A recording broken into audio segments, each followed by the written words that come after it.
Dama nerds. Hello. How are we doing? We're back again in the virtual studio, and we're ripping some nerd knowledge, throwing it around. Got the lab coats that we even brought in. The one, but you know, I'm getting ahead of myself here. I'm Rod. One Rod, one of the only nerds on the show here. That one of the only other nerds we have here that we always have is MJ.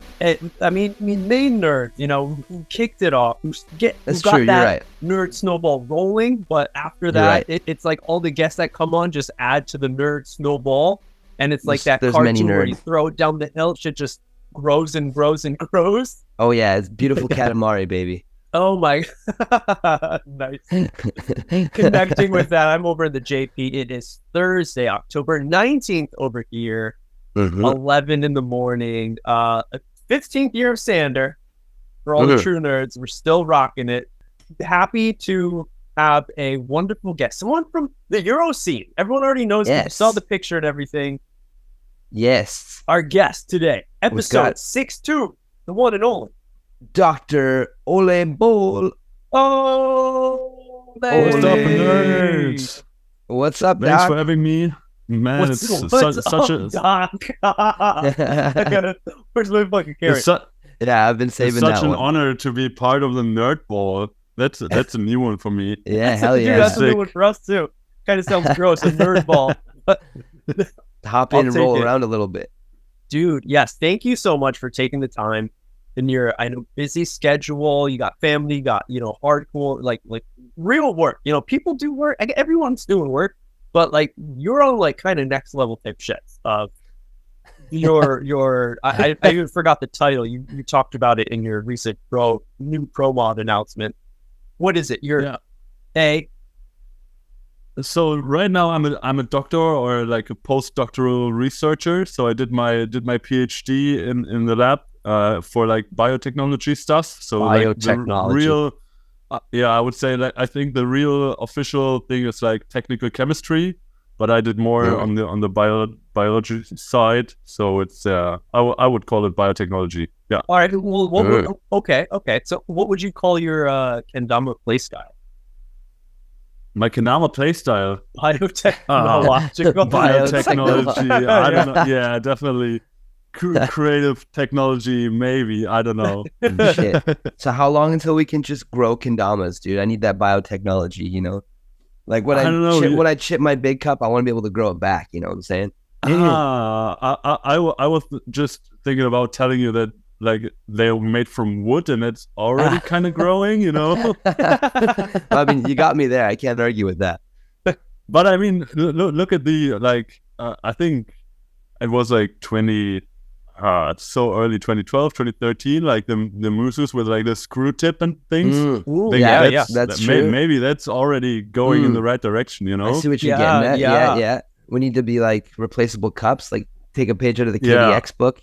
I was about to say, KDX, the plastic KDX, they're already on top of it. Man, but yes, Ole, again, just to let everyone know how much of a nerd Ole is. He's waking up. What time is it over there? Well, where are you and what time is it? So I'm in Germany, in Hanover, and right now it's like 4 a.m. So yeah, pretty crazy episode right here. So we have Japan, Canada, and Germany. So we're pretty much all over the place. 3 continents. That's pretty amazing. And I bit the bullet to go up on 4 a.m. But it's nice. I brought the little one to bed yesterday and just fell asleep at 8 with her. Yeah. So I got some decent sleep in already. Good. That's good. We appreciate it. The nerds appreciate it. Totally. All right. So speaking about being over in Hanover, I mean, you guys just had a whole thing happen in Hanover, I believe.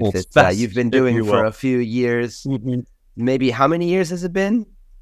KenFest has been there for 8 years, I believe. So we started the first one in 2016, early 2016, and then we had a winter edition, like the second one, where actually Tamatsu has been here, which has been super super sick. Wow! Damn. And from there, just grew it every year, and now we're on. Well, we just had KenFest 8. Yeah. Like big success. Around 125 people, I think we counted just from the group picture. Yeah. So yeah, That's really nice. It looked like a Nice. good time. Well, you got to add one more person, who's taking the picture. Unless you had it set on that tripod. Yeah, no, definitely true. 126 then. Yeah, right. So okay, I think a lot of people know probably of you, a pro for Kendama Israel, ISR. Been pro since 2016, is it? Yeah. Quite some time, actually. Quite some time. Yeah. Yeah. True. And have been like doing a lot of things in the Euro scene. Now, Ole, have you ever traveled to the US, North America, for any events? Yeah, I've been to one MKO. I believe it was the last MKO before they called it NACO. Or NACO. Okay. Yes. So I think it was 2018. All right. Yeah. Because I was just curious about what your vision, how you see the two sides, because you grew up, born in Germany, I'm guessing grew up in Germany, and have been a part of the European scene now. And it's really amazing, I always think, how Europe is so diverse and how all the countries are just connected to each other. It's really easy. I'm not so positive, but seems like it's really easy I haven't done any backpacking myself, but traveling to different countries and stuff and experiencing all that compared to like where the US is like almost like, I don't know, we got our arms like wrapped around the Canadian homies and our Latin American brothers on the other side. But I think it's like a total different sense of what the scene is like for kendama in Europe compared to North America. Totally.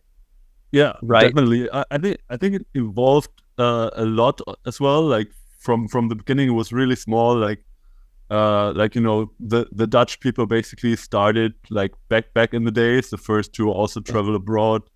People like Ruish and Van Rasta and those guys. Yeah. And there have been like a lot of the Spike Dama events by Lionel in Spike the Netherlands as well. Exactly. So that was also one of the first events I went to. Like, I think it was Spike Dama 7 at that time already. So, but going back to your question, I think the Euro scene is definitely special. I think maybe it's because we have more. I don't want to say more of a grown-up scene, but there's been, especially in Germany, like quite some different like groups in different cities, like of more adult people, and like right from the get-go, it wasn't catered as much to just like children and being just a child's toy. That's definitely the vibe I get from the Euro, like the biggest difference anyways. Yeah, definitely. And also what I've often felt, we had like always Chrome as a big player, but besides that, it was mainly just like crews of homies doing stuff and organizing events. I feel like in the US, it's more like the bigger brands organize the events and people go there. Yeah, and in Europe, it was more like community organized events and stuff. So it was more like, the Hanover crew is doing KenFest, and then there's Münster crew doing Downspike Tournament, and then there's different, even like the Netherlands, Lionel and those guys never. Well, at least Lionel hasn't been affiliated with a brand like that. So I think that was really, really nice and positive for the scene as well. And just a lot of creativity, like compared to the US. I feel when people in Europe, I think it was a little later, but when people here started to make their own brands and bring out their own kendamas, it wasn't just like, we order the cheapest kendama of China and just print our logo on there and go. Yeah, but we had a lot of creative people, like the Origins, like Natif doing stuff in Europe. A lot of hand turners. 100%, AKA Handplan. So that's really, really sick. Right. As a recent perspective, it's doing a lot of different stuff as well. Like, everyone has their own, like, you can tell that their recipe for the ingredients of kendama, they're all a little different, and they all want to add something that's like a special seasoning to it. They want to make it special for sure. It's not just let me make a quick buck, like ordering 1,000 kendamas for a few bucks each and just put them out for 30, and I would just get some cash. It's more like I would put some real effort into this and bring out a great product, some great new stuff for the community. Yeah, that being said, I feel like there's no really kendama company that's doing that I've seen. You know, everyone is really passionate about the kendamas and what they're doing, and everyone, yes, wants to stand apart from others. But it's just, I think, again, going back to Europe, all these cultures, all these ethnic groups, like being so close to one another and getting influence from each other, having a strong history as well compared to, you know, Canada, US, we're babies in the world of like our historical game of the country itself. So there's a lot more like art and design work that has been like laid down, and like anyone who goes to Europe, you can see like right away, like architecture, stuff, everything that's done there. It's just like amazing because it's so different to the North American eyes. I was gonna say too with the company thing that like there definitely has been some companies that came in and were just like trying to make a quick buck and then they're gone because, you know, it's like anything, there's ups and downs. So like those guys are there for the ups, but then when the downs hit, there's like, well, where the fuck did everybody go? You know, right? Yes. The passion wasn't there, you know? Yes. Okay, so to roll back to it, a little bit more of like your story, because again, right, in the Euro scene, all the Euro homies are listening, other Dama nerds out there, I'm sure they know who you are. And there's probably people in North America who maybe have heard of you, but don't know more about you. For me personally, dude, like right before we started this recording, everyone, I was introducing myself to Ole, because I was like, we've never really met. This is the first time that we're hanging out, talking to each other, nerding out. But the first time, dude, that I saw you, it was in a Norks World vlog when he was, I believe, over in Israel. Yeah, definitely. And I think, the Norks vlog actually came out for the tour. So that was, I believe, 2017 must be, or 18. Yeah. I went with Cooper and Norks. So they came to Germany first. They had a little Euro tour thing going. Yeah. And they came to Germany. I think they just had like, I don't know, 15 hours or so in Berlin, and we had a little jam organized there. I wasn't there most of the time because I think Coop's luggage got lost, and I was the one staying back at the airport to just try to collect it because we had to go like right away back to Israel. Oh, wow. And then we went to Israel together and had like a crazy week over there. I think the Norks vlog is up there, but that's one thing I'm like, once in a while I just like message Coop, because I'm pretty sure that for the Sweets Live it has like 10 or 11 episodes maybe, and it just ends on us being in Berlin and taking the flight. And I think even there's one shot of us like being at the airport in Israel, and then the Sweets Live was just gone. And then 2 years, 3 years, and then he just started back at a NACO event at some point, like years later. Yes. So and we filmed a lot. So somehow somewhere on Coop's hard drive there's like full Swiss Live and more of Israel. So everyone should go and like poke Coop a little bit to get that footage and edit some stuff. For real though. Yes. That was a really nice trip, and we had some super sick fun, like hanging out just with the homies there, with David and Aviram and some other dudes, like made some bike rides, like rented electric bikes, which are like in Israel basically scooters. You can just go so fast. And had like a little like super cool tour guide who also has his own restaurant and stuff. And that's a ton of fun. I mean, and that was towards the time Liad was pretty much maybe like, that was like the last time we were seeing and being really active. Yeah. Around the time, I think, must be around the time when he started studying then, and like kendama got more in the background, because like he's a really smart kid. I don't know, I shouldn't say a kid, but he didn't look like a kid anymore. Grown up, young adult. I don't know if you've seen. I don't know if you've seen the recent videos, like in the last team edit of us. He had a little like 2 or 3 little clips in there, and dude got really buffed.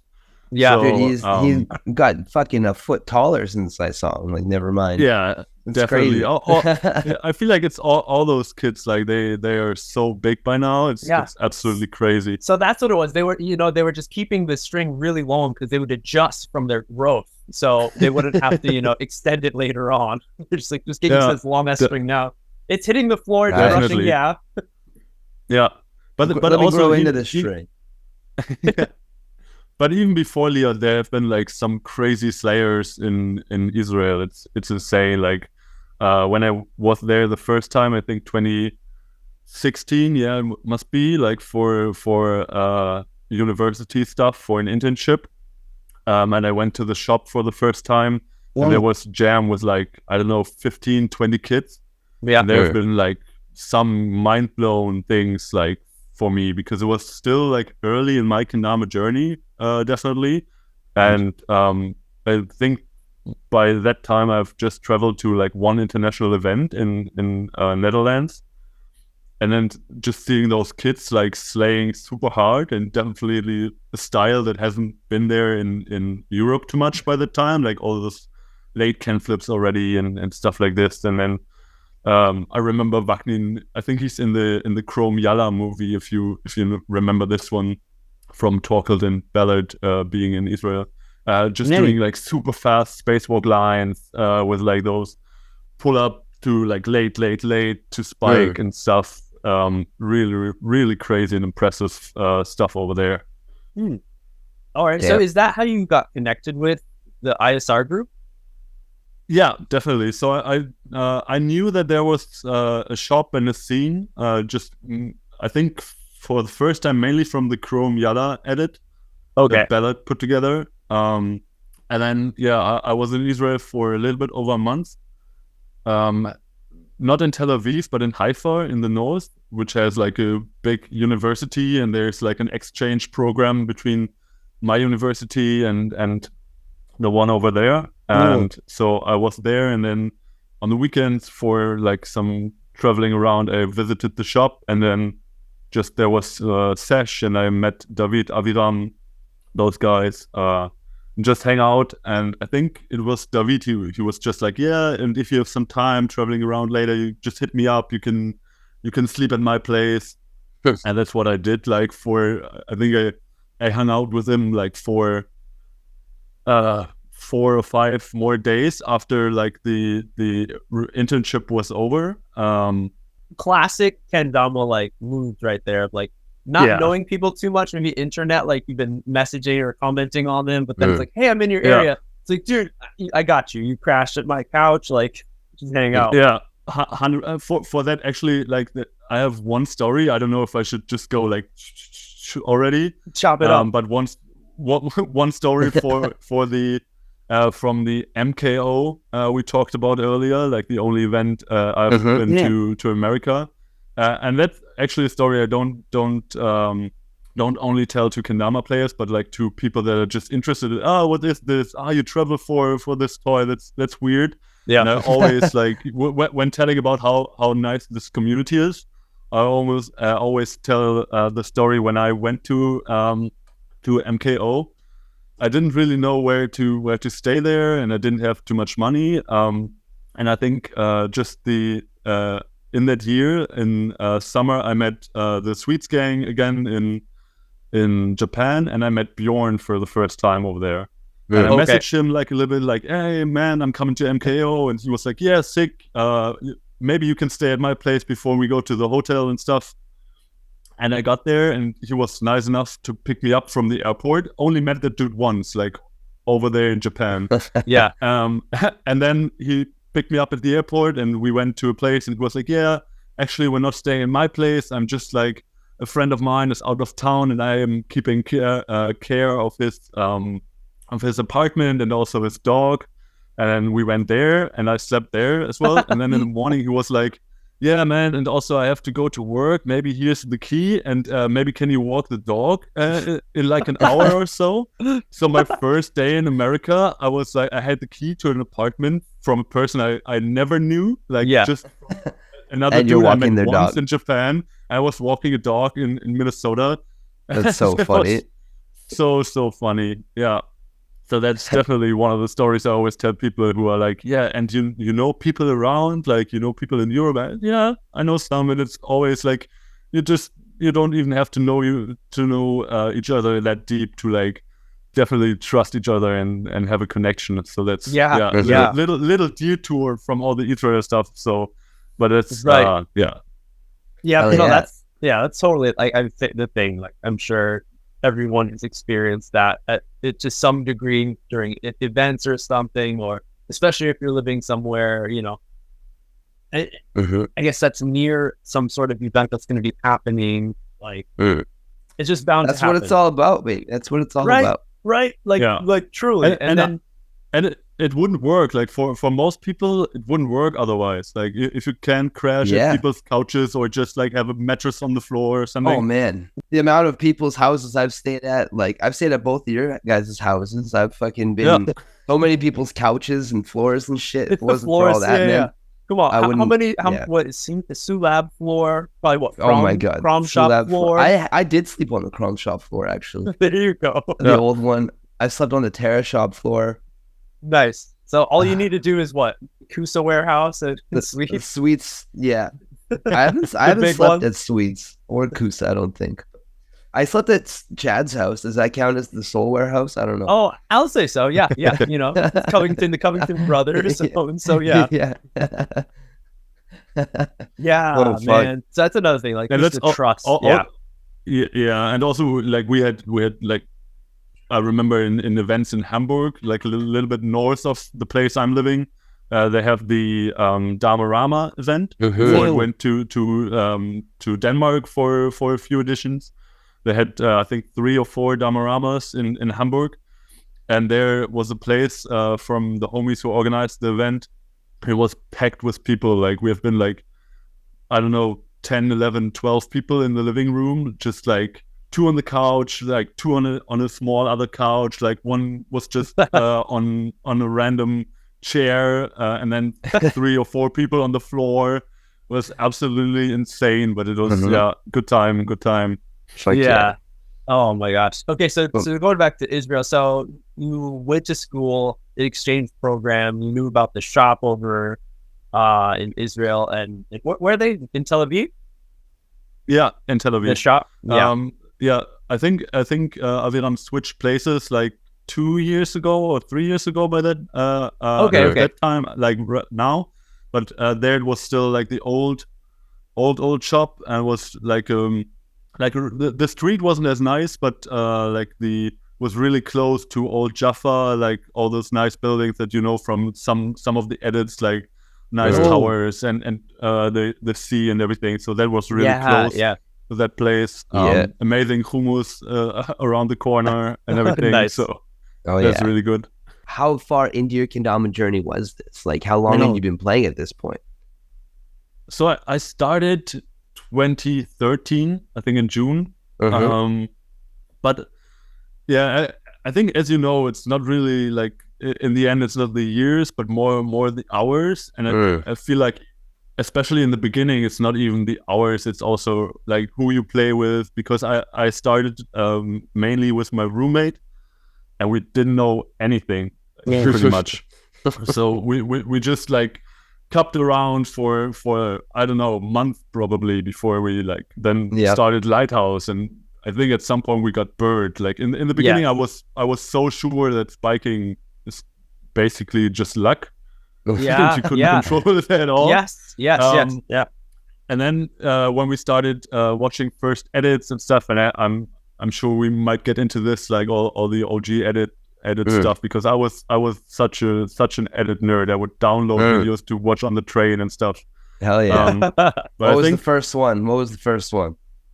The first one, I think must have been one of the Sander ones, just because they were like up there on YouTube, like on motherfucking Edit 7.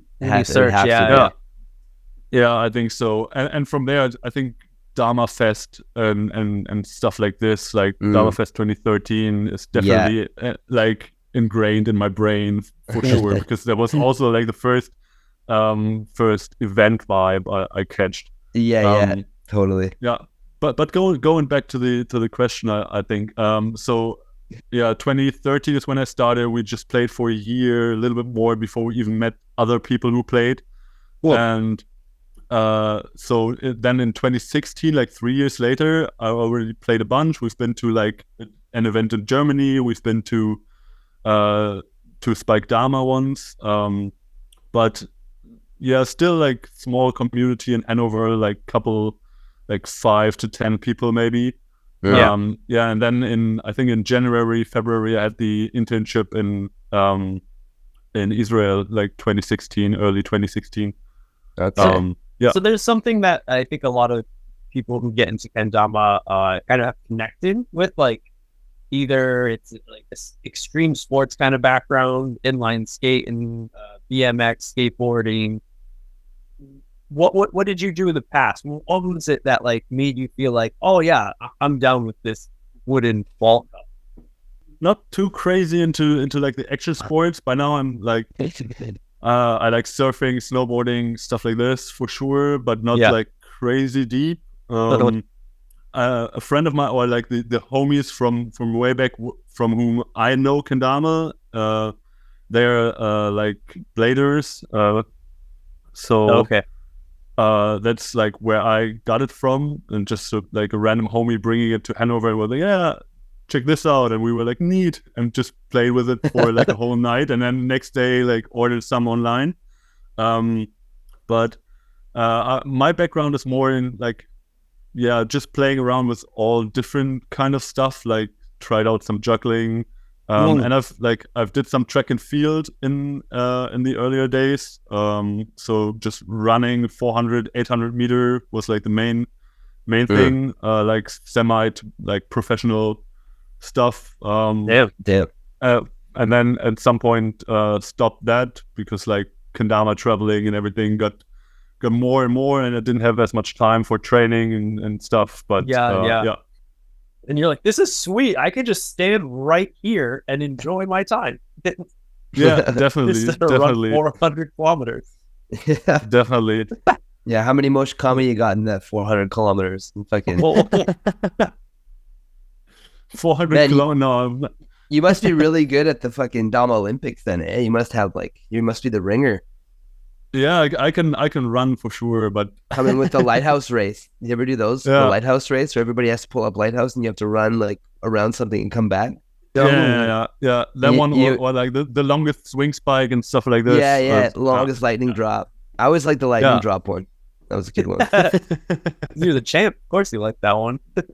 Wow, I had fun. What can I say? Yeah. Well, okay, Hell so yeah. hold on. 2013, you got really into it, started playing.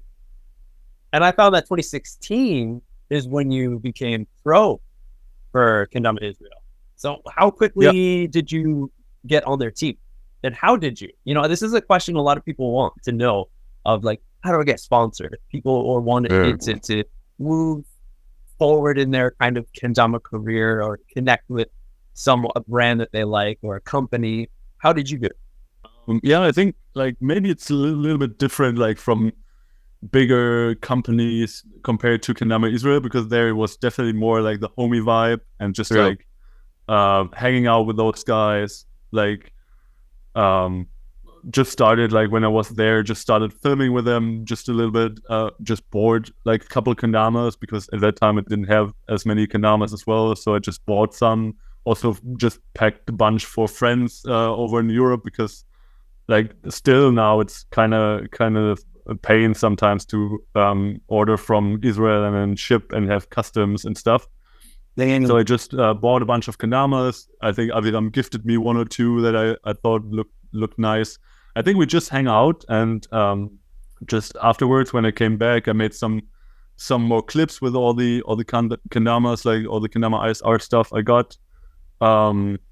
Already started like branding shit with like the logo on videos and stuff, just more like a homie vibe, because I really like the time over there.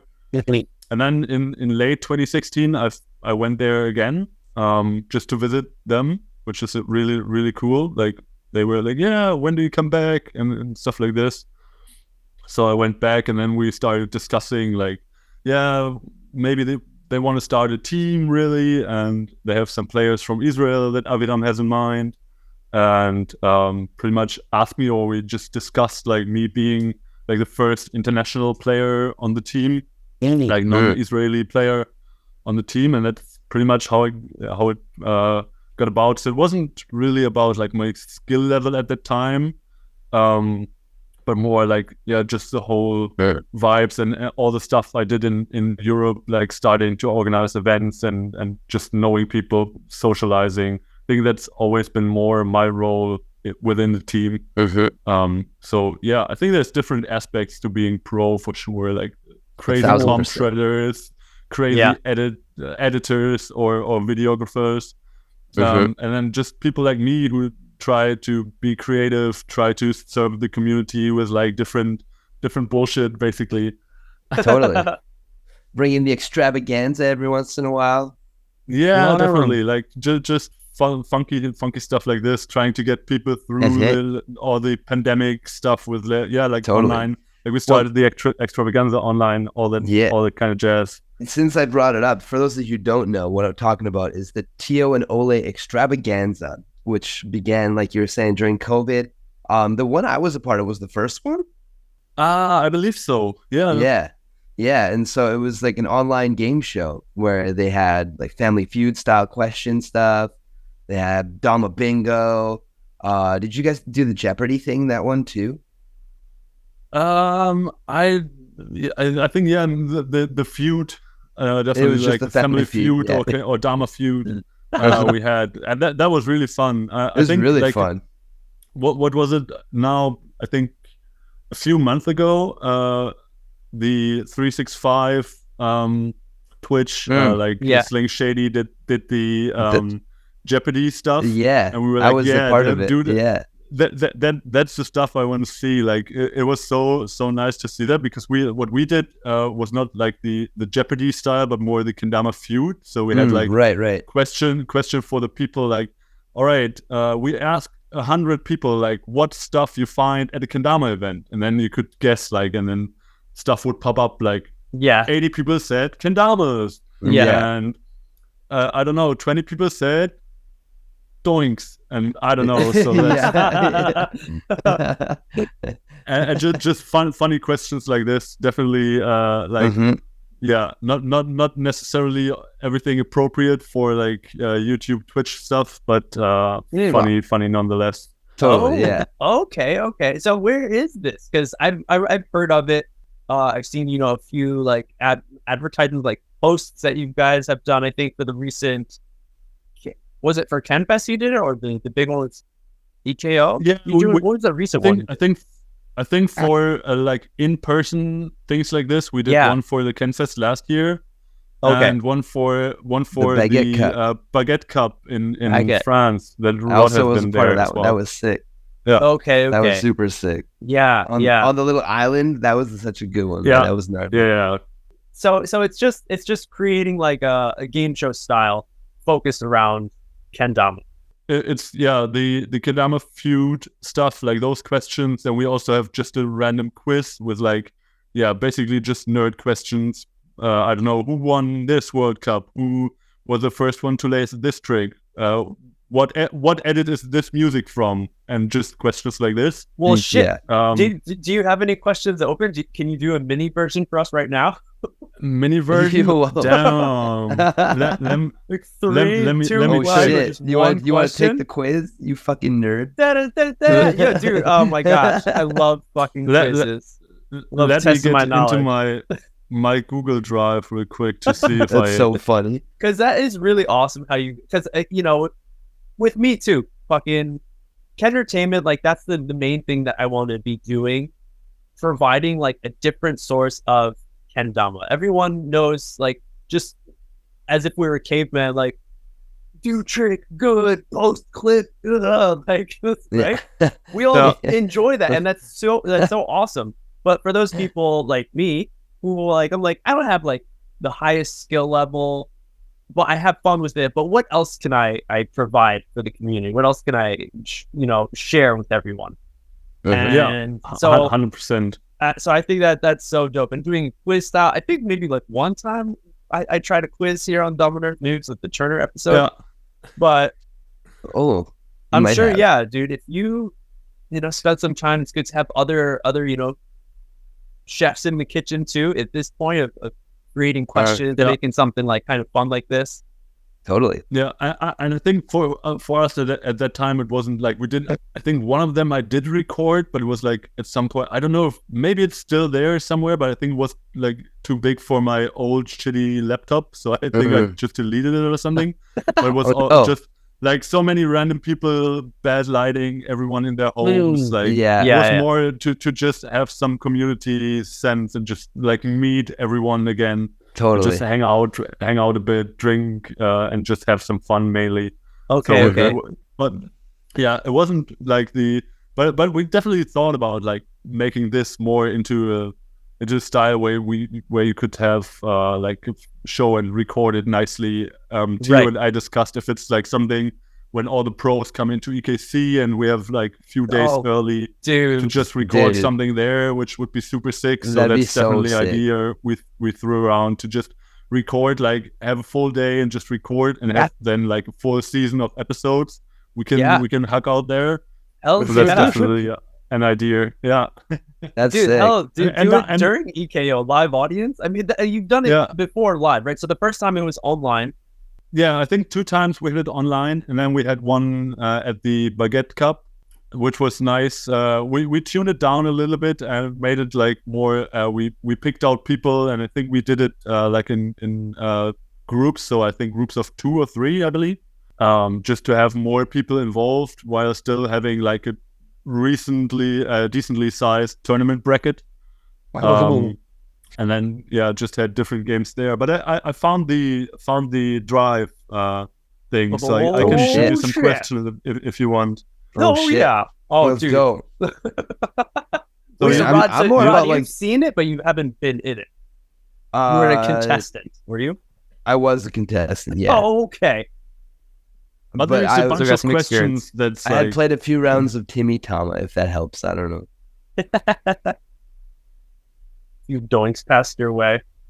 Oh, I definitely had a few doinks that night. Yeah, for sure. All right, how do we do it? Like whoever shouts out first wins, or you have to click something to like. Oh yeah, just shout it out. Buzzer. Just shout it out. You just shout it out. All right, give me the second place for KWC 2014, the first one, like the first official. Chris Bosch. That's 1 point for Rod. Let's go. Let me see, what else do we have in here? Bonds' real name.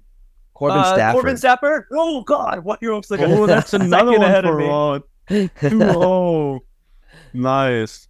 Who was Theo's? We just talked about Theo. Who was his first sponsor? First. I know this. I don't know. Why am I spacing? Cobra. I'm spacing, dude. I don't remember. It's the French homies. What Kendama? But like early, and not that. That's not right. That long, That's right. It was what Kendama. That's maybe more a fun one for the EU squad, I think. I knew that one. What was the highest KWC prize money? It was Nick. That's a hard one. And it was in Japanese yen, in euros. Yeah. It was 120.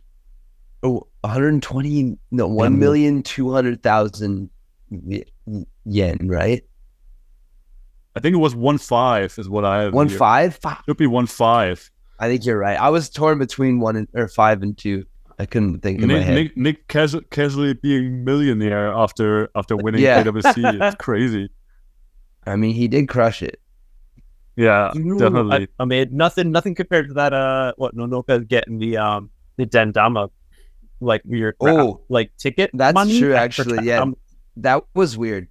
Did you know about that? Yeah. The Dendama event. I don't know which episode you talked about. Maybe Austin Donovan's or something. I think you have been there, Rod, right? And, I was there. Yeah, you just got kicked out early, like in a weird I got destroyed by I don't remember.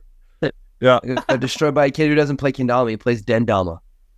Insane. But yeah, okay. That's so crazy. But I think that was the only competition I'd ever like been like, okay, I need to win this competition. It was like 32 grand or some shit US. Yeah. So like that you could only put towards kendama things. It wasn't just cash. It was like sponsor money kind of thing. What it was. Yes. Yeah, really? And I was like, so just it was like massive I'll gift put card. that shit. Yeah, I'll put that shit to the test. Give me that. Let's go. Who, and then this who little did kid. who did win? Nonoka? Yeah, Nonoka got it. Yeah. Yeah. Yeah, dude. I should have asked her about that in the recent shotgun interview I did with her. Oh, yeah. Where's that? Yeah, true. How How have much you you been got using left on your that? budget? Yeah. Where's that money? Right? I think there may be some weird shit might have happened because of like they had the Dendama bar and everything, and that went under. So I think they were probably hurting financially. Oh, you know? that thing is gone. Oh yeah, it's gone, long gone. I think like 2019, like I think before the pandemic or like right as it Crazy. hit. Yeah. Yeah, it didn't last very long. I don't think It was amazing. It what was it did, cool. though. it was cool. Well. It lasted. Yeah. Super. R.I.P. Dendama bar. Thanks for the little mini extravaganza, right? Yeah, that here. was good. So you and Tio are the masterminds behind that, yeah? Yeah, pretty much. So we just like Tio and I just hang out like on a regular basis, just like on the phone call. Sometimes preparing like stuff like EKC or stuff like the extravaganza. Sometimes just talking, like nerding out, basically talking bullshit, playing Rocket League, just random stuff. Yeah, definitely. And I think having like doing stuff with him is really nice because like I'm like sometimes on the creative side, like try to come up with games like this, try to put it together, like the Kendama feud, put it together in PowerPoint so it works. Like when you press this, like something appears and you win, and blah blah. Yeah. And he definitely is more like the guy like roping in other people to participate, like knowing everybody, just going around figuring stuff out with maybe sponsors and shit. So that's really nice combination. That's awesome. Yeah. Hopefully we'll see more. Yeah, and you guys got the Dama Bingo came out. Dama Bingo, I still think is maybe my favorite competition format for Kendama. Competition, dude, definitely. It's so much fun. Let's like when explain. we busted it out at EKC, Wyatt Bray was losing his fucking mind. He was like, he was fiending to play. He was like, "Oh, you want to play? You don't want to play? Oh, we got board right there. Let's go." Okay. So I mean, hell yeah. So how do you do that? Everyone who isn't in Patreon is like kind of fucked right now because I have the Dama Bingo board right here, like printed board. So everyone go to Patreon to see what's up. Otherwise, you have to stick to my verbal explanation. So Dama Bingo, basically is a game I came up with like I don't know. Yeah, I think for the first extravaganza actually. And we tried it out there online. So you have this board with 25 tricks, like 5 tricks in each row, and it's like you can pick tricks you like basically, and just adjust the difficulty. I think that's tricks I picked right here. That's like my kind of definitive board for like even for pros and stuff, like for intermediate to higher level players. And what you do, you go 1-on-1, or you can even do 2-on-2, or like completely group thing, team battles. And you don't take turns. That's the most important thing. So you don't go like I do a trick, you do a trick, or I do a trick, but you both go at the same time. So you just start at the same time. Each person has one colored marker. And if you do a trick, you just go to the board and mark it with your color. So I hit the Luna barrel, Luna backslip, and I mark it with red. And if you have blue and you do whatever trick, you mark it with your color. And then your goal is to do 5 in a row, like a bingo. So you can do 5 like down like this, any row like this. Or you can vertical, horizontal, or diagonal. 5 like this, or diagonal even. So it's like and bingo if you have 5 in a row, you win. Tic-tac-toe, because you can block the person. And you can block people. Exactly. Yeah, that's the important part. So once I did a trick, you can do it anymore. All the corners. Fuck. Yeah, but it's so tactical. It's crazy. Like dude, once you get into it, it gets gnarly. you could just start like doing stuff as fast as possible to get a lot. Yeah. But then if someone really goes for a quick line and you see like, oh damn, he has 4 in a row already, and now you need to start like blocking him and like fucking try to snag the last one, and it's so frantic. It's such crazy fun. Whoa. And of course, there's a possibility if you don't have like if there's no complete line left, that's possible for like either player. Then you just go for all the tricks in the end, and whoever has like more than 13 or 13 or more, the majority takes it. So it's really fun. And in like 2v2, you would go like both teams have one player that starts playing, and as soon as he lands a trick, so he can try a trick, also change his mind mid tries and just do another trick. And if he does a trick and marks it, then the other person goes. So that's really nice because you also have your teammate to check the board and be like, no, do this one. Maybe try this one. And they're gonna get a line, fucking block them. Yeah, we almost have a line there. Because when you're alone and no one's helping you, like you're trying to lace, you're getting like nervous and stuff, and then checking the board and trying to assess what's happening, to try to see what the other person is going for. It's just so much stuff happening, and I really like that it's not only like playing good kendama, but also this strategic aspect and like the management of like crazy frantic fun. Speed ladder style where you got to keep on going. Totally. Definitely. You want to be fast, but you also want to know like what's best to do at what point. Your next move. It's really fun, and I think people like Wild Bray and Mixstart and those guys played it at EKC as well. That they really liked it. Oh yeah. For this year's KenFest, we also did it as like the finals for our event, and I had some of smaller boards like printed for people to buy, because I think it's really really fun to just, if you have a crew like of some players in your city, just one of them has a board lying around and you bring it to the sesh and just like mark it with like a dry erase marker. You can just erase it afterwards, go again. Bro, just make an app. That would be so sick. Actually, Avilam and I we are working on it. There's some online implementations where you can do it like online. It's kind of a pain to put the kendama tricks in, but there's like a similar style of this for like a lot of speedrunners do it for games. So I think the first time I saw something like this was for I think Mario Odyssey speedrunning, where they have like the tricks would be like get this star or do like get this costume for Mario, or and then you need to race in the game to get the different stuff against another person. So there's an online thing where there's a lot of speedrunning boards like this, but for kendama, like putting in the words is kind of a pain. Dude, I mean, we're getting really nerdy right now, but I'm like, just imagine, like, is there a way that you could just utilize the dendamas and be able to play? I mean, eventually, maybe, but that's at the same time when you eliminate judges from necessity, right? That's going to be the same time. Yeah. But it's I personally awesome. kind of like the analog feel. I like the marker. I like that you fucking have to stop and like wipe it all down before you play another game. You know, it's like if you don't because not only that is like you do the trick. If you're both racing for triple jumping stick and we both hit it at the same time, it's whoever fucking marks it first, right? Yeah, definitely. And that's actually what happened at KenFest. So that was so funny because obviously Theo knows the game in and out, and I think Isaac played it from Lotus. He played it for the first time. Yeah, and I think I explained even that rule that it's like, you have to mark your trick, and because if you forget to mark, like if you do a trick and you forget to mark it and you just do another trick. It didn't count. Like you have to put it down on the board, right? No, totally. So I think it was semifinals Theo against Isaac, and I think it was for like the last.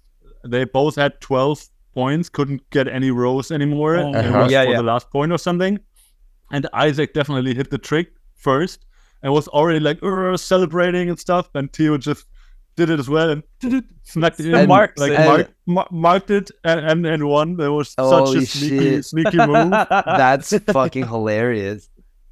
Wow. I love it. I think it was a great for like showing the game and like. Oh, totally. At this point, that moment everyone needed knew to like, happen. Yeah. you have to put it on the board to count. Yeah. Definitely. Yeah. Don't be Isaac.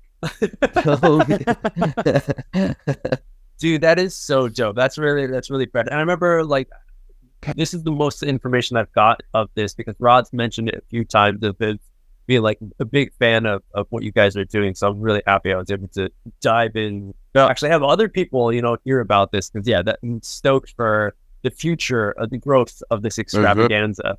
Yeah. Dude, I want to see the sparkly fucking blazers in like, like the full.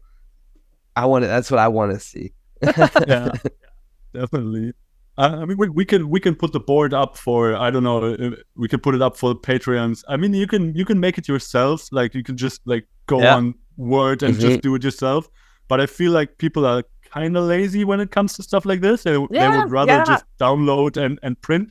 Dude, that's why fast food is the thing. Exactly.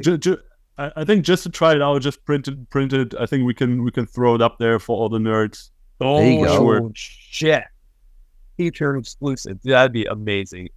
Oh, dude. So it seems like you're really like again have a lot of passion for the game. You have a lot of ideas, and if I'm wrong, KenFest, are you organizing? Are you the main organizer for KenFest? Yeah.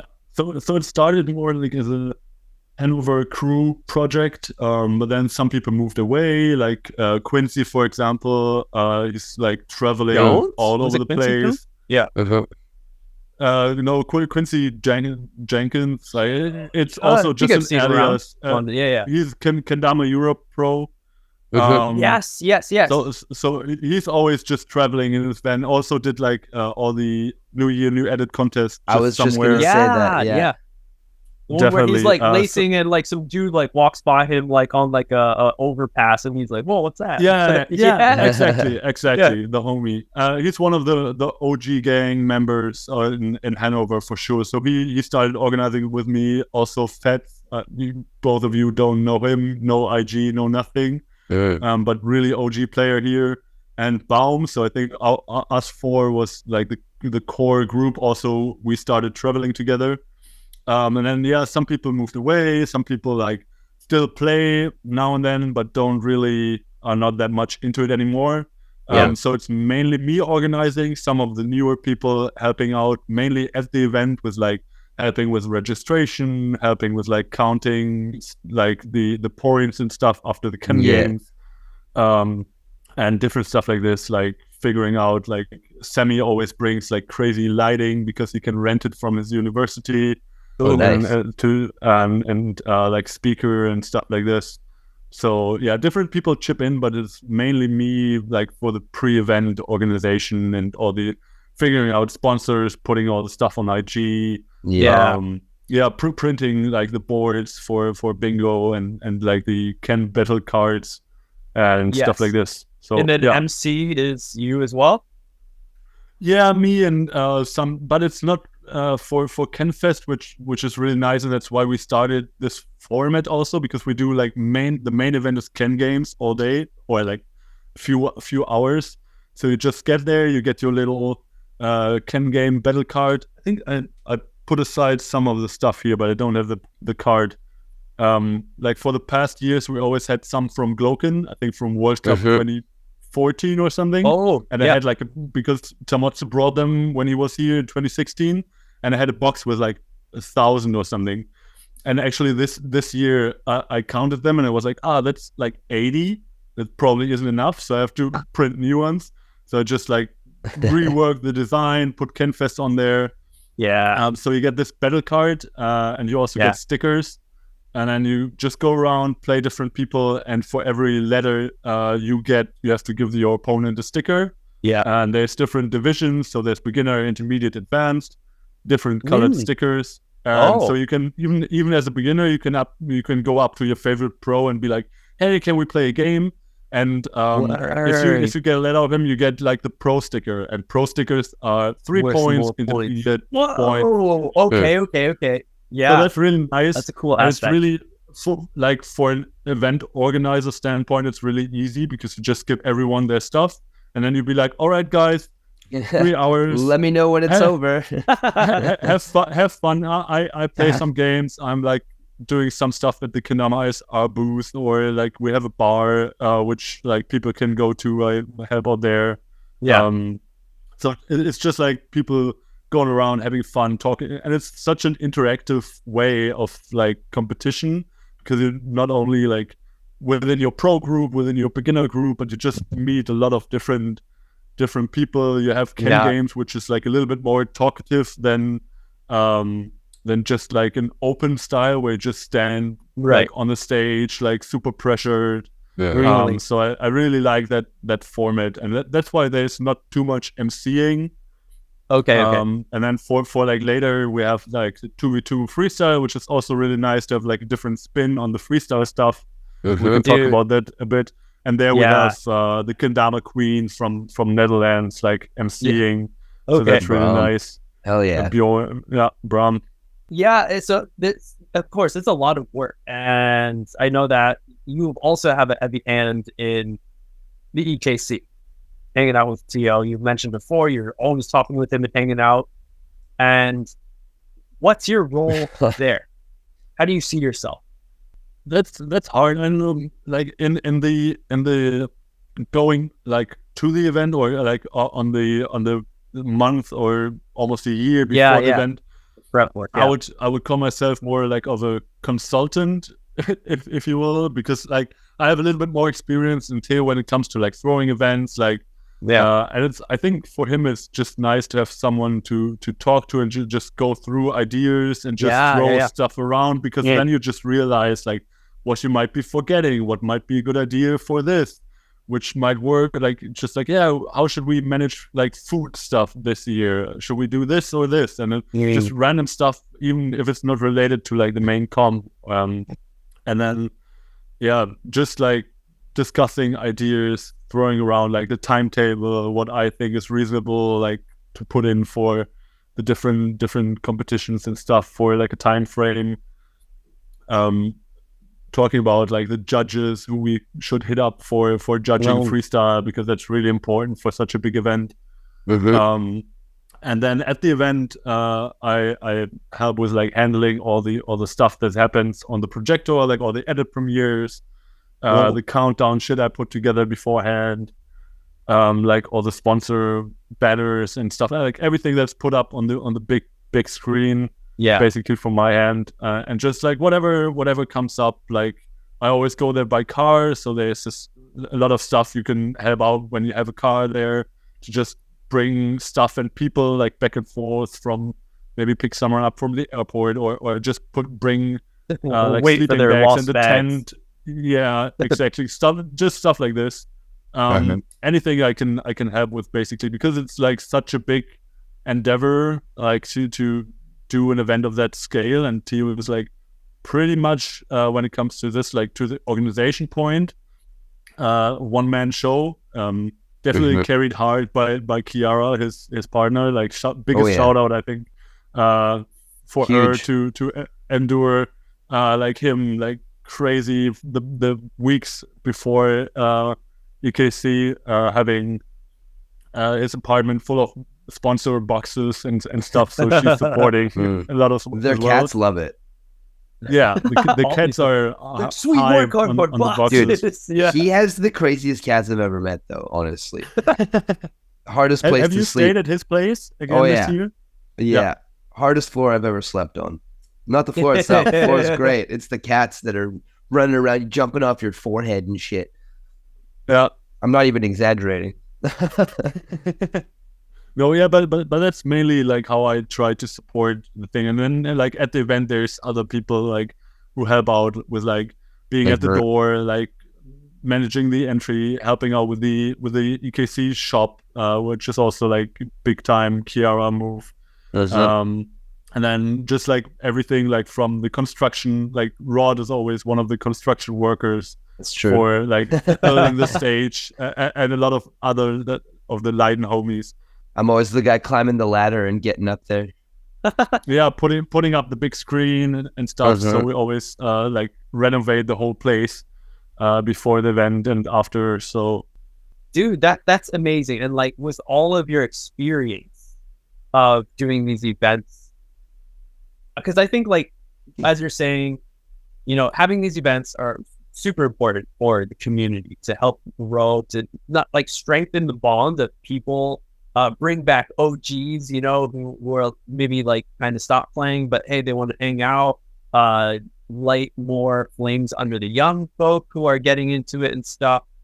And I feel like a perfect example, how you mentioned earlier before, in North America, it seems like it's left almost to the brands to pretty much do that. Not all the time, of course, but I feel like, yeah, it would be so much more beneficial if other people, if teams, groups got together, if there's any kind of community where you feel like you have a good amount of people, even if it's like, 15, maybe 10 people, to come hang out and just put a little work to like organize something specific. So I want to ask you, if someone is like on the verge of like, maybe I can try this, some sort of advice for someone who's like wanting to do a Dama event.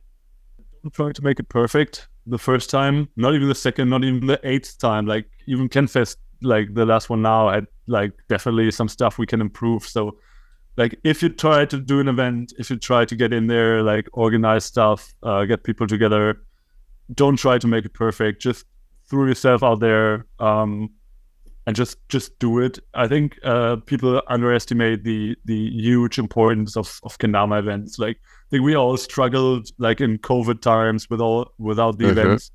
1000%. We've been super fortunate. We somehow battled through like each year, even through COVID. We had like an in-person outside KenFest, so we're like in person running for like 8 years now. That's it. I don't know if that makes us the longest running like annual in person event. Maybe. Oh shit, that's a big twist. Actually, that's crazy. You kept it running, yeah. Definitely, somehow it worked out. Like no major like COVID outbreaks and stuff. But yeah, if you want to do an event, just do it. Don't make it perfect. Don't try to invest too much. Like don't try to make money, but also don't try to like invest. Like you don't need crazy printed banner for your event, like from the get-go with all the sponsors and stuff on there. Totally. And just pay like $200 for it. You can just like paint yourself, if even, or just do something. It doesn't really matter how many people come out. It's always like you can't really handle that. It's like whoever turns up, it's great. Just try to hit up companies for sponsoring, like even smaller ones. Don't just try to knock on like Kusa and Sweet Store, but go to like the smaller brands, especially like the local ones for sure. The local ones, some hand turners. Like I think for most people, like especially like if you hit up like I don't know AKA or Handplan or Dama or those like all those hand turners here in Europe, they are always down to like make a special can just for your event. Absolutely, that's such a good price as well. Like everyone can buy like a new Chrome or whatever, or fucking hit me up. I'll make you one. That's sick. Yeah, definitely. So everyone who's doing an event, hit up Rod. Hit up Rod. Perfect. I can handle that. Definitely. So just get some sponsors for this stuff, but don't stress yourself over it. You don't need prize money. I think so. And just try to do it. Try to be creative, maybe with the comp style. I really enjoy that. Don't do like the regular. We just do open. We don't know what tricks to pick. It's so hard. We don't know what people come if it's too easy, if it's too hard. Just try to do something creative, maybe. So just do it. It's basically the best advice, and don't make it perfect. So on the creative side, I know, like I talked about on Kendertianment, like 2-on-2 freestyle, how that's like it's been a thing. Some other comps have tried it. And I was like, KenFest is doing it. Like, that's such an amazing idea. And then somebody commented on it that said that that's how you always did freestyle? It was always 2-on-2? I think so. I think the first KenFest, we did some different stuff. Like, there we did more like the, I don't know what's called, like the Dan Jam Like the early thing Holy there, shit. where you just go in a line and everyone does like one or two tricks and go back in the line. I think that's what we did like for the first event. But from there on out, like all the main freestyle stuff we always tried the 2v2 just to like put a different spin on it. And I think it's just like super, super funny, especially if people like really get together beforehand and not just go up on stage and be like, all right, I do my like, I don't know, 20 seconds and then do your 20 seconds.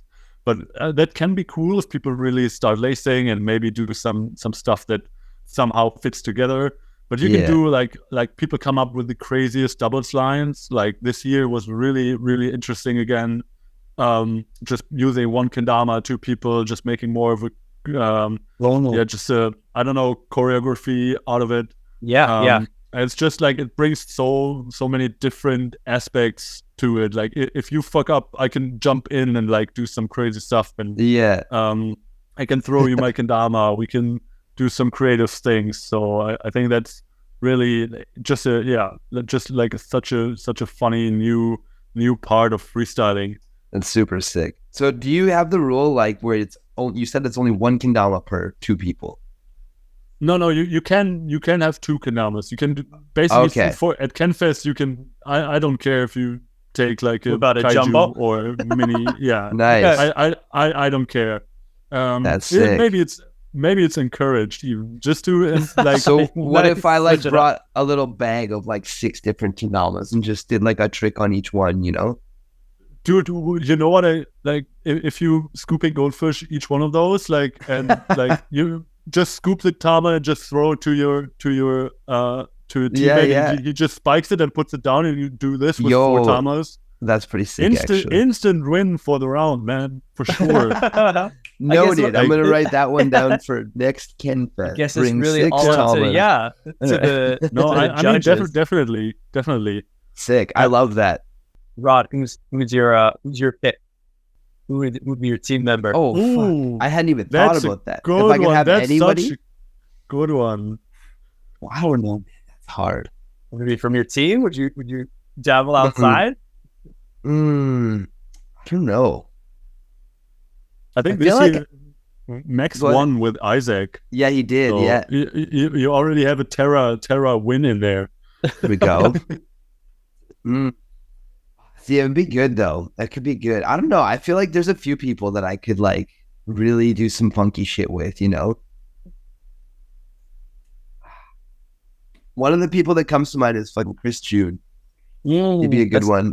We've kind of thinking that. We've had some good doubles tricks in the past and stuff like that. Team member, yeah. And I mean, he's always my boy though.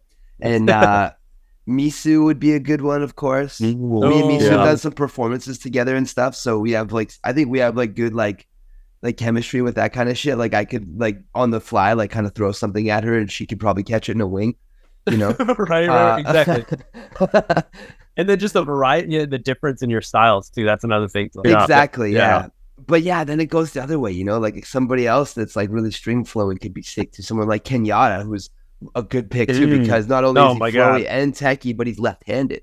So that brings a whole nother like show closer, kind of thing to it. Dude, all those Kenyatta and Dave Mateo edits, like all this stuff, like everything they did, and you just had the flow week, man. Like all that stuff that those guys put out together, like that's made for freestyle like this. Like, 1,000%. Yeah, dude, for sure. That's the kind I was just thinking like. Rod, you and Yasu, like just the freestyle stuff you did at KWC, like the battle there, that could be like almost like your performance, just having a battle, but just having us battle, totally, like, totally, definitely, just be creative with it. Yasu would be another good pick, actually. For anybody, Yasu would be the that's everybody's first. I'll take Yasu actually. Being hard carried. Yeah, the hard. I'll take Yasu's left hand. Oh, dude. But yeah, no, that's a really interesting and awesome thing. Another point that you brought up with KenFest, which I talked about because I'm like, well, no one else is doing this. I wonder why they're doing it. Very interesting. Asking for anybody in the community if they have an edit they want to premiere. Yeah. What was that about? Yeah, I think from last year on, we also did like the edit premieres, which I think like on the day before we already have like a social day jam sesh, just also at the same spot already, which is like super nice, like community built container park thing with like where different people have like different containers, different things. And we have one of the big ass containers, like big indoor space as well. Like the main stuff is outside, but like then in the evening we have the projector inside and just do some edit premieres. And I think it's always sick to have like new releases, new pro announcements or team member announcements and stuff like this. But I was thinking like, yeah, I don't know. We have the time. We don't like, especially on the evening before, we don't have the time constraint to like, all right, we have 1 hour and then we need to start the competition because otherwise like we're gonna get caught up later on. Everything will take too long. So I was like, yeah, maybe there's people like who are doing stuff and making edits, and I think that's so important for the community and for the people themselves. And it's just a nice way to put it out there and not just like drop it on YouTube and like post it in your story. Maybe you have, I don't know, a couple of hundred, maybe 1,000, 2,000, whatever followers. And maybe some of those actually click the link and have the time to watch the whole thing. Maybe just on their phone. So I think it's really nice if someone puts in the effort to like make an edit and make nice. Totally. Just to have a crowd there to like watch it and to cheer and to like go crazy on it. So I think not only for it's nice for the sponsors, definitely. But I think for personal projects, it can be even more important for the players to have that like direct feedback on it and be like, yeah, damn, that was sick. I'm gonna do another one and maybe improve on it, like up the quality of the filming, up the quality of the tricks or whatever, and then totally from there get maybe sponsored because they just like get encouraged to do more stuff and put more content out. So that's really sick. Yeah, I think that was an awesome thing that you did because again, highlighting people who maybe don't have such a big voice or like a brand behind them to kind of support them, to show that stuff. That's pretty much what you're doing. You're giving them a bigger platform to present. And that's awesome. I believe. Yeah, absolutely. It turned out really, really, really great. Like it was really fun to just sit there and watch some stuff with everybody. I was thinking about like it got pretty late then, and then like some people like dropped in and out, and then we just did some other stuff. But I was also thinking to have also more like a real like edit night afterwards to put up some OG stuff, like some, because there's been people you talked about it like so much, like all the Colin Sanders stuff, like all the OG like Kusa edits, like because we just had I went crazy about this. Yeah, definitely. And just like have some edit night like this. That was like even in COVID times I was thinking or like later on, because just get together with people online and just watch some edits together. Just have that's some nice. virtual edit nights, because like sometimes it's like few months in between events you can travel to see all the homies. So stuff like this can be really nice to like get together with people, watch some edits, nerd out. So that's really, really, really sick. I think edits is always such a good thing to nerd out over. Like just watch them together, go crazy on the tricks and on the filming side, like on the videography and stuff. So yeah. I love that shit. I mean, that's like what Kendama like really grew from, right? Is all the edits and all that stuff. Without all that, we wouldn't have the interconnectedness and all of this. That's what I did with David, like early on when I was in Israel. I mainly stayed like in the beginning, I stayed at David's place, and we would just like sit on his couch, like smoke a bunch and just like hang out there until 3 a.m. watching. I think he showed me like in the beginning all the Kendama Co, like every single edit, like all the fish stuff and stuff, man. Like such crazy stuff. Because I like when I started, I watched more like the Colin Sanders stuff, and then all the Kusa stuff, all the Japan trips. Like I said before, like Dama Fest 13 was such a big one for me. All the Japan edits. Like I love this bonus footage edit from the I think 2012 Japan tour. It was like 2 hours or something. 2 hours. Yeah, that one's good. And I love this so much because it was just like more vibes. It wasn't like about crazy tricks, but just like the whole tour thing, the vibes, the homies. And that's also when I was like, damn, I want to be in on this. Yeah, sure. Like, and you have, you've traveled to Japan a few times now, yeah? Yeah, definitely. So 2017 and 2018, I've been to KWC. Also with the Kendama ISR squad. I think 2017, I went to Tokyo before and have been to the Kendama Festa from the JKA as well. Nice. I met there with Albert from Finland, from Chrome. Nice. Because he won an event in Europe. I think it was like Dama, and got like a free trip to the JKA Festa. Oh shit! He got the flight and everything, and so we met in Tokyo. I stayed at his hotel room, just slept on the floor. Another really nice part. Let's go. Just being there in Tokyo, drinking some beers, like wandering around. Had some nice like tour guides from the JKA. The other day we had met up with Yuka and have been to the 430 shop. Classic, and stuff like this. And then the JKA Festa, and from there I went with the train to Osaka and met the Kendama SR guys. Actually, I think at the Asian Kendama Open, so that was a fun. That's fun right. thing. So I remember that. Yeah, I took part in the Asian Kendama Open as well. So that's really funny. And Sagas won, didn't he? Yeah, Guy Sagas won, and we went crazy, and it was a little bit weird because the event, I don't know who organized it exactly, but it was like a little bit more on the strict side, so like bowing before like playing against your opponent, and really strict referee standing there and everything. And I think when I came in, all the Israeli kids, because we had a big squad of kids, I think 5 or 6, there in Japan 2017, and they all like, Ole is there, and just like jumped up and hugged me and everything, and all the other people were like a little bit weirded out. Like when Guy Sagas won, everyone like stormed in front and was like, Sagas. And the referee was just a little bit, guys, keep it chill, maybe just like that was not the time. To keep it more official than we definitely. But that was fun. And then from there, like the whole KWC tour, just like crazy experience. It's so weird because you know all the stuff like kind of from all the edits before. Right. You also you've seen all the spots before and shit. You see the spots, like seen a lot of the people spaces. It's such a weird thing, like all this like parasocial thing when you know the people and you go up to them and you feel like you already have a connection to someone, but they have never seen you.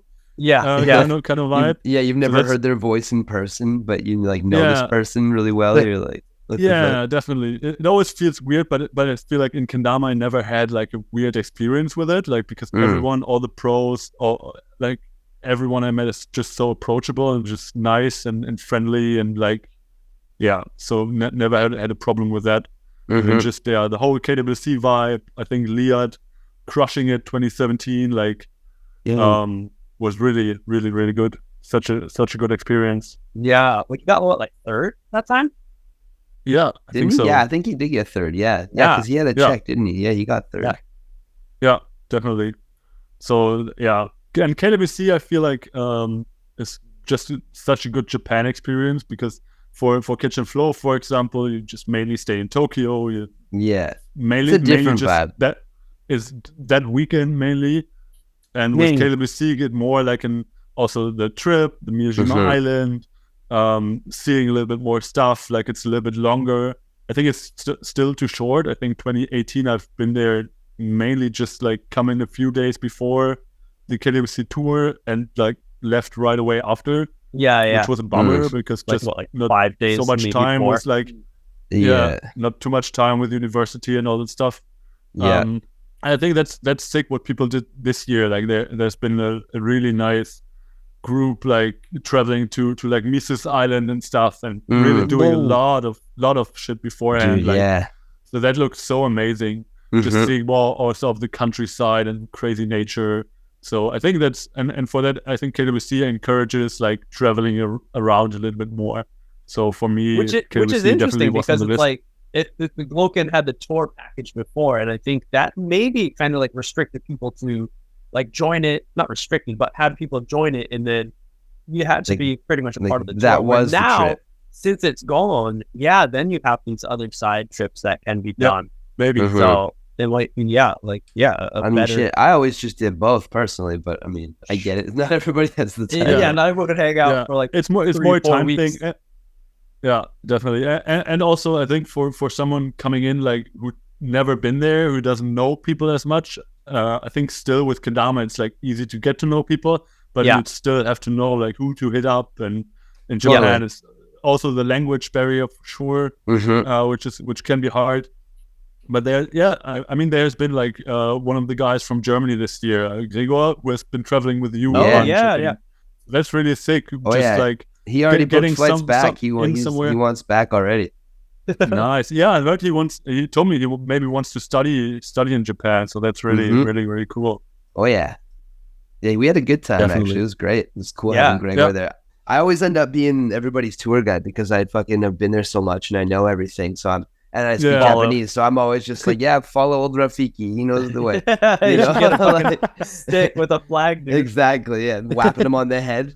It's in the past. It doesn't matter. But yeah, sure. It's always fun though, because like I've always find too, even from my perspective, like I get to experience these things again by them experiencing it the first time, even though I've like done it 1,000 times. I'm reliving it with them, and I'm kind of like, it's cool to see it like through other people's eyes and stuff. And it is a cool thing. It's a magical thing, and there's a lot to experience outside of these events and stuff too. It's definitely, if you're going to make the send over to Japan or to Europe or anywhere for an event, try and stick around a little extra, either before or after, and just get to see the culture of the local spot and see what's up with the local homies, not just like at the event, right? And you have some actual like chill time. Yeah. I think more and more people are doing this, like just taking a full week for events and stuff. And like, for Japan, for sure, even not only like Miyajima Island and the KWC itself, but also like I've been like, we just went around a lot in Osaka, and it's just like everything is so good. And then like, especially before KWC, because there is a chance that you just walk around some like famous spots and you just meet other kendama people that you know. So that's also really fun. That is randomly super funny, randomly bump into people. So when I went there, I think then 2018, the first people I met were DeSoto and Austin Donovan. And we just like kicked it for a whole day and had some dinner together and stuff, like even before the Kendama ISR squad came in. So that was really fun, just meeting those, because otherwise I would have like run around mainly on my own and I didn't know like who was there already. And then I think it was at Osaka Castle, I just bumped into those guys and was like, what are you guys up to? And so we just hung out for the day basically. So that's really, really cool. And those are like some of the biggest nerds and some of the hardest, like such nice people to chill with, like those two. And like also there've been some of their homies with them, sorry, all such good people. Really nice experience for sure. And that's always better, like, you know, even if you're not hanging out with Rod, you know, the local, to take you around, if you have like other people to experience these new things together, or, you know, get on the wrong bus together and then figure it out together, and you know, it does help a lot. 1,000. I love getting lost, man. That's the best thing. It's great. You never feel so found as when you come back from being lost. So, and with stories like this, it's how you start like building like the relationship and like the homie thing, because like some people I traveled with so much, like when like in the beginning, like when I came back from Israel and then got sponsored, and I started like also getting some kendamas from Aviram to bring to events for sponsoring, but also like selling some, and like throughout 2017, 18, I traveled like so much, like all around Europe and then Japan, and also for MKO. And I always had like some kendamas I had there to sell at the event, and somehow that like worked out pretty well, that I could like fund pretty much the flights and maybe accommodation. With like just with the selling of kendamas, so that worked out for me really good. And then I got home like studied a bunch and just did some work on the weekends maybe. And then in the next week, I went to another event. And like, for example, I think it was like, 2017, like Rolf, for example, I met him like almost every weekend. Like we've been in at the BKO in England, and then we've been to Finland, and then we've been to Denmark, and then we met in Netherlands. And like at some point, I met him more than my wife in that time. Like we've definitely had more vacation time that year. Like than my wife, for example. So that's so weird. But it's also really nice to have like just meeting the homies again, and definitely. So one weird thing that I also thought about this KenFest again. I think that's maybe a thought that's like worth it to nerd out about, because there's always like new people coming to events. It's so funny because at KenFest I always think like I have a good grasp who's coming and who's not. And then there's people like turning up I've never seen before, especially like with people starting in COVID times. And stuff, and IG being so big that you don't just know everyone like who's playing, and it's always weird because you I think it's like the community as a whole is really, really welcoming and really nice for beginners, but it's like it's so hard sometimes because you also meet your homies again that you haven't seen for months, and you want to just chill out with the homies and hang with those, but you want to be inclusive and nice for new people. So that's sometimes really hard. And I think that's like a thing where beginners sometimes might be like, yeah, the pros are only like within their circle. It's hard. And I think sometimes it's like people have to understand that it's not only like a pro circle, but it's like really close friends who know each other for like 10 years or so. It's only get to see each other like three times a year. Three times a year.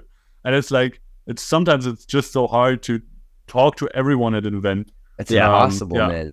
That's why you need the time before and after. Exactly. That ties into that for sure. Like just hanging out before and after, and you have just way more time. And also then you have the time already to build other relationships. And then the next time you go, bam, you're like in the group. You're like completely in the homie zone for sure. You already have the couch to stay on. You already know. Yeah, definitely. The floor, the small square meter of floor. Yeah, exactly. It's like, that piece of carpet's calling my name, bro. We both know it. You can tell them before you get on the flight because you're already probably in contact, just being like, yo, what's up? How you been? Like, these, connecting with people. I'm sure you've known Tio for a good amount of time. You've done so much work with him.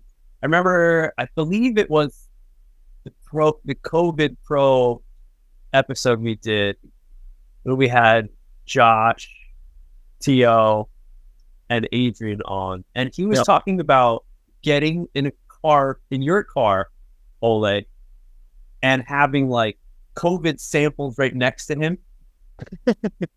So I'm sure it's connected to what you were studying, I don't know if you were working at that time as a job or it was just studies, but that sounds crazy. Well, what's the deal with, can we get like Joe Rogan, conspiracy theory? Where did it start? Maybe you have a good idea. And it started in Ole's lab. Oh, shit. It just started in our lab, and then we brought it to China.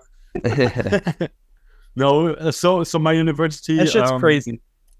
It's not directly work related, but so I was working on different things, but then COVID hit, and like some of the labs had to shut down and stuff, and my professor was like, yeah, maybe we can like start something, because we already had like some of the like the thermocyclers with which you do the PCR test basically. So we had those machines ready because you use them for other stuff as well, not just for COVID. And so we got a little project also funded from the government, I think. So we got some money to like keep us working, because we couldn't work within our normal basic job basically. So our professor managed to like keep us funded, and we could like still work. But we did some COVID sampling stuff. So we had like containers at like schools and a big company in the area.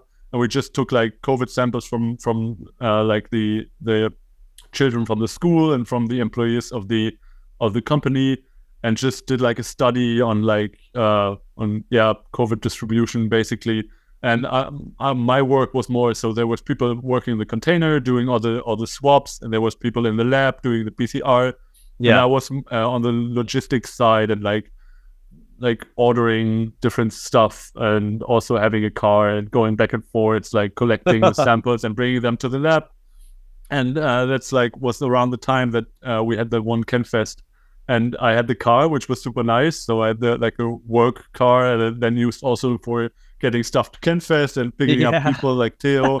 And then I was like, yeah, dude, I just need to go to that school and pick up some COVID samples, and maybe the school they're in this container, but don't worry, it's probably it's just throw him on his lap. Here, hold this for me, but we're gonna just like drive it over. Yeah, definitely. So that was really really funny time, because I just had the car for like half a year or so to go around and do some stuff.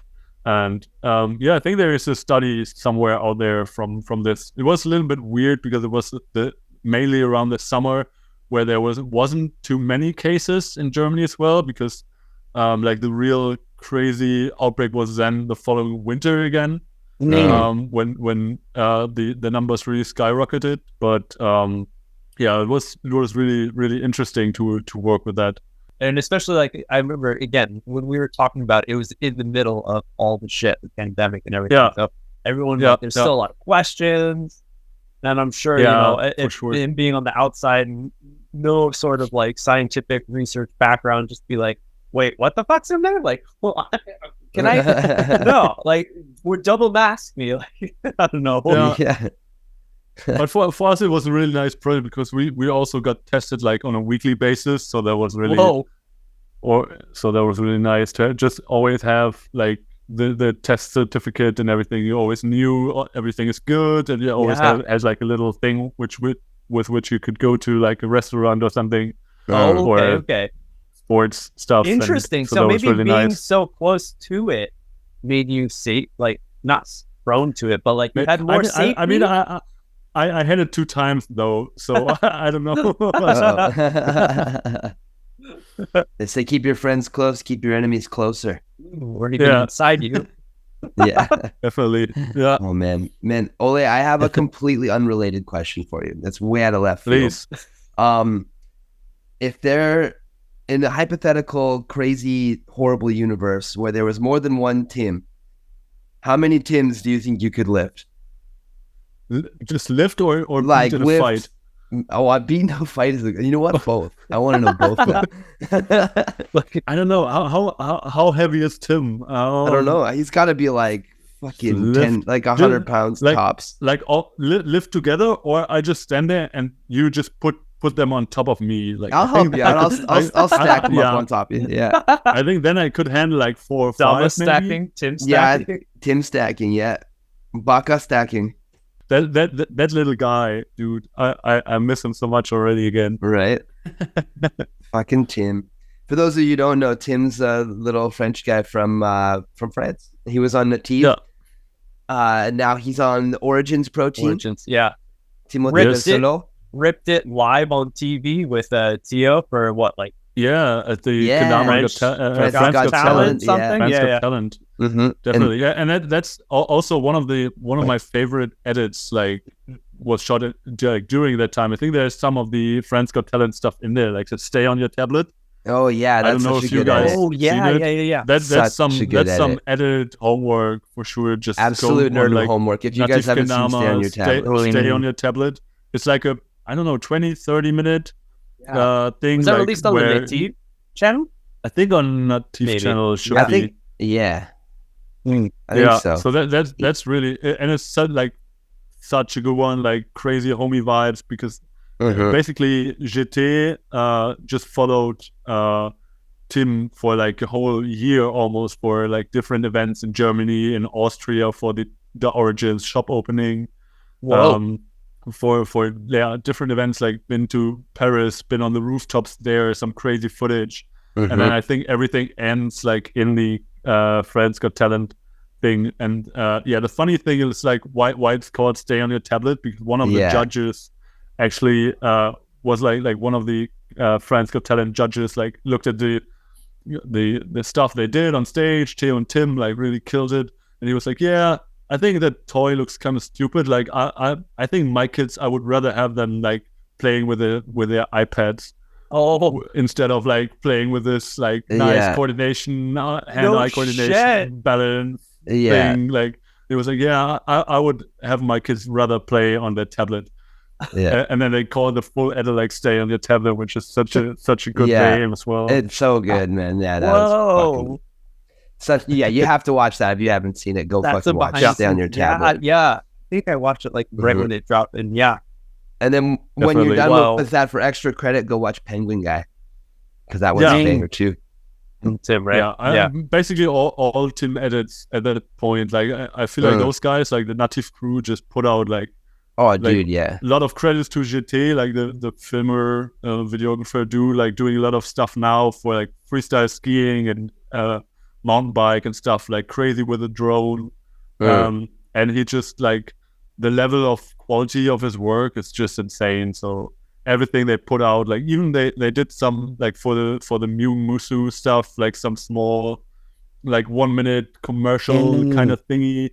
And stuff for the red, like one of I think the red one, the Hiroshima red thing. Oh, okay, yeah. Hiroshima, Such good quality, just insane work on their part there. Sure. Good shit. And just like going back to thinking about you lifting up a bunch of Tims, like you and Tim are such a funny little duo at like just because like Tim is like the French Zawa. Like this little dude, and then you're like one of the bigger dudes in the crowd usually. So like just to see you two like fucking next to each other even is just fun. I think there's been a tradition, like there's so many group pictures from events where Tim is just on my shoulders. I don't know, you can just go back for like the Damarama ones, or probably even like Baguette Cup. I don't know. There's been a bunch of like Tim on my shoulder group pictures. I think I think like maybe not this year, but last year's EKC for sure. That's the go-to move if we see each other, like when the group picture happens. Hop on here, man. And he would like, even because it looks so funny, I think he would definitely be one of my picks for the 2v2 freestyle for sure. He would be a good one. You do some tricks while he's on your shoulder, just space walk wide and drop to you. Oh, there you go. Stuff like this, or I could just like, he's one of the most honed people in like Tunbridge Wells, so I could I do a normal freestyle round and he's just Tunbridge Wells, like in the background the whole round. So that could be something. I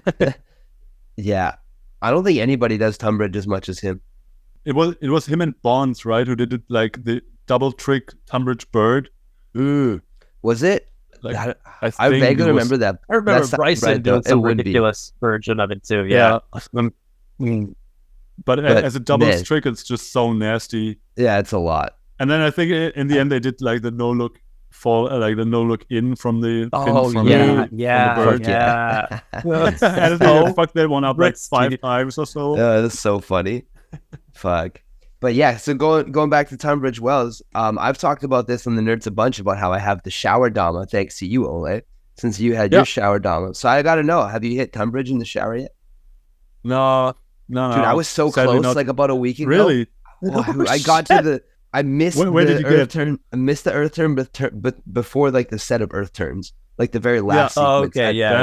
Down. And then I just put it back and I did the last sequence, and I was like, "Fuck!" It was the one spot. It was there. Yeah. I think I got to the like the around Euro part, like without the Earth turns, and then I probably fucked up like the penguin spike or something. See, I moved into a new spot since I started doing that, and my new shower is a lot bigger, so I got a little bit more elbow room, nice. So it's kind of nice. That's really good. Like my shower is like kind of small, and then you have the 2-finger string on the plastic canal. Yeah, exactly. Like, and when the string gets wet, it's just like on you. There's no like. Yeah, but it's nice because some days it's just like the only kendama I play the day. So like even to just get like 1 or 2 tries and Tunbridge in, like yeah. on the day, like in the evening when you go to shower. I think it's nice. Well, I don't know if I told you this one specifically, but I started a new rule with myself where like I would try Tunbridge once, and then even if I missed it or got it or whatever, I had to do a trip J because I was trying to practice trip J's. So I make myself do a trip J in the shower every time I shower. Still to nice. It's yeah, sick. that's good. That's a good trip J is definitely that's on the bingo board, and it's definitely one that throws me up a lot. It's crazy. Like some people just can like do it first tee so easily, but for they me, probably like, do it in the trip J shower is every still- day. maybe. I remember that. Like I think one time we've been at Theo's place, and you, Rod, you've been there a bunch of times. He has like a lot kendamas. Oh yeah. And one time we've been there with Benji, and Benji just like trip Jade every setup and every kendama Theo had there. So it was really just we picked boxes and stuff, and he just trip Jade, like strung it up together again, and we made a big pile. Holy shit. I don't know, probably like 200 or something, 150, 180 maybe kendamas. He just trip Jade in like pretty much in a row. Sometimes hitting like 5 or 6 in a row without missing and stuff. What the fuck? I think I have that on like somewhere on a camera, but it's like damn. I always thought about like just cutting like all the trip J's, like super quick cuts, like boom, boom, boom, boom, boom. I think I have to find that footage. Jeez, shit, yeah. Or you make it like flow together like your fucking new edit entry. That one was so good. Oh my gosh. That was so hilarious. And that was something I was like, that me and Rob talked about. Like, yeah, there are people, if you want to wait and see what the prizes are and what you have to do, like what the award is, kind of just phone in and focus on that. And that's exactly what you did.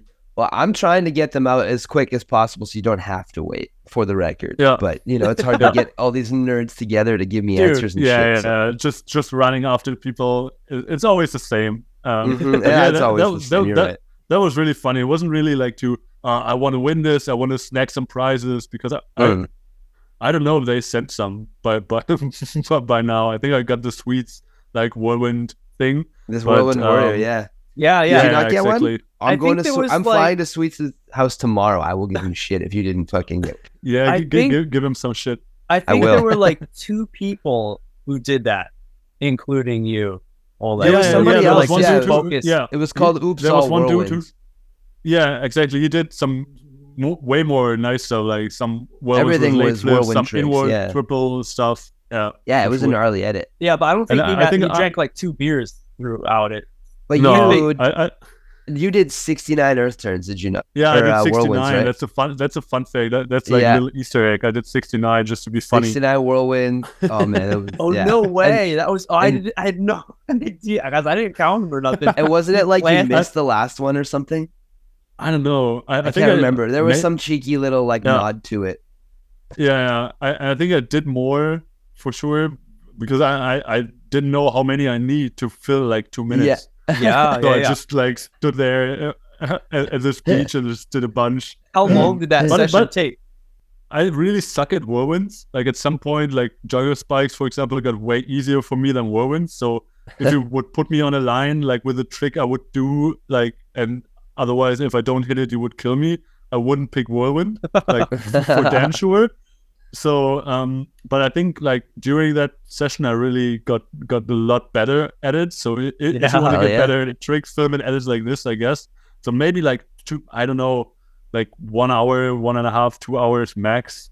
But just also just chilled around a bunch and drank some beer and listened to music and stuff. So it was a funny setch. Yeah. And then what? Like, didn't you add like some Mario music to it too?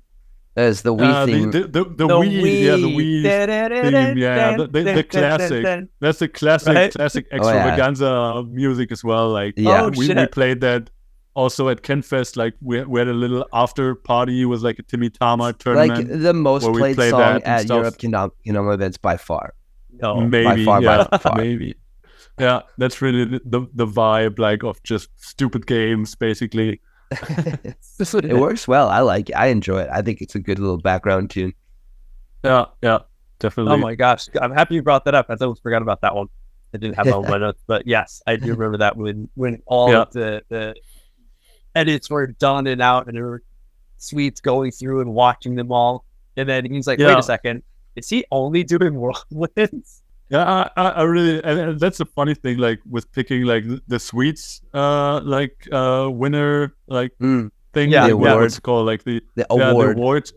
Yeah, perfect. Because like you can actually see him like react to it. Because I think it's a really nice thing that he goes live on Twitch and just watches through them. Because I watch them to like pick out a winner for Kendama ISR and stuff. So it's really nice to not do that on your own, but just like go in the Twitch and watch him go through everything. So then that's really, really nice. Yeah. And then seeing him react to it, it's just funny. Yeah. Can't wait for. I guess you're putting it up next year again, right? Like why wouldn't you? Oh yeah, 1000%. Right. Yeah. Be what, number 4? Fourth version. Yes, it would be 4. That's really cool, and that's such a good thing because I also really enjoyed like all the grip edits like back in the day, dude. Yeah, because like so many, not just like I love that there's so many new people getting into this and like putting out edits from people that you've never seen, but also with like grip, it was always like crazy pro edits being thrown out there. Yes, that was like. But also it makes room for. Yeah, it makes room for stupid stuff as well, like the one Alex Mitchell put out with you in it, dude. So that one, bangers. That's also like the just the stupid homie vibes. I love them. I love that so much. Like all things like this, 1000%. Like we did some of the stuff where we just filmed like in the kitchen, like in Hamburg, the super crowded place I told you about. Just had a camera set up in the kitchen, and every one of us, like 10, 12 people, went in there, filmed the trick and stuff. I think that's out there somewhere. So that's, all those like late night homie vibe videos shot in one day or one evening, one night. That's so great. Just the stupid shit. That's what it's all about. That's what's up. Yeah. And that's where some creativity sparks, like just doing some stupid stuff, like from the table or whatever. And then you like when you're sober the next morning, you're like, damn, that was sick. Maybe I can expand on this. And then you just get some new ideas and stuff. I think that's really, really, really cool. Always be playing. Always. Yeah, for sure. Dudes. Dude, Episode 6-2. Ole, we've been grinding for a while. Thanks so much for joining. Is there any last words, dude, that you would like to share with the people, with the other nerds on this fellow nerd ball that we created? the fellow nerd ball. The nerd ball. Damn, I don't know. Yeah, just keep on slaying, keep on nerding. Like if you just like get into this at this point, like in the last year or so, go back, listen all the early episodes. I think the work you guys are doing is so great. Like for the community, just document, like not only document the history, but also document like just ideas, stupid stuff, like stuff we talked about today, just creativity, and just go back, listen to this. Like we said, if you want to do an event, just do it. Like invite some people, hit up some sponsors, do shit. Hell yeah. Be creative, and just don't worry about it. Everything's gonna be fine. And remember, live by the balls, die by the balls. Sounds painful. Beautifully put, Ole. Dude, thank you so much again for waking up and giving us your time for this. All the other nerds, thanks for hanging out and listening to this episode. If you enjoyed episode 6-2. Hey, if you didn't know, we're Patreon supported. So if you're looking to give back to some of the nerds, if you're enjoying what we got, definitely consider checking out what we got on Become Patreon. A patron on the Patreon. Well, exactly. There's new stuff that is on the horizons. Hopefully by the end of this year, there'll be more motion, more news about new things. New things. In our come to Europe. I forgot. Come to Europe, everybody. Oh yes. Yeah, that's a big also one. Yes. Get your passports. Big one. Yeah, get your passports. Get your passport. I've talked to a few homies that I'm like, come to this thing. Like, I don't have a passport. I'm like, what? Like, I understand it's annoying, but like, trust me, it's all worth it. Because when you finally decide, like, okay, I'm going to do it, and then you see, oh, fuck, it takes how many months to get one? Or you can pay the express shit or whatever. I don't know. It depends on what country you're in, I guess, but that's a whole nother story. Yeah. fucking A. For another nerd Oh, yeah, ball. for another nerd ball. And fucking what a good nerd ball it has been. It's been a pleasure, gentlemen. Yeah. Much love to all the patrons, like you said. Thanks again, Ole. And I think on that note, these nerds Thanks for having me. are out. Out.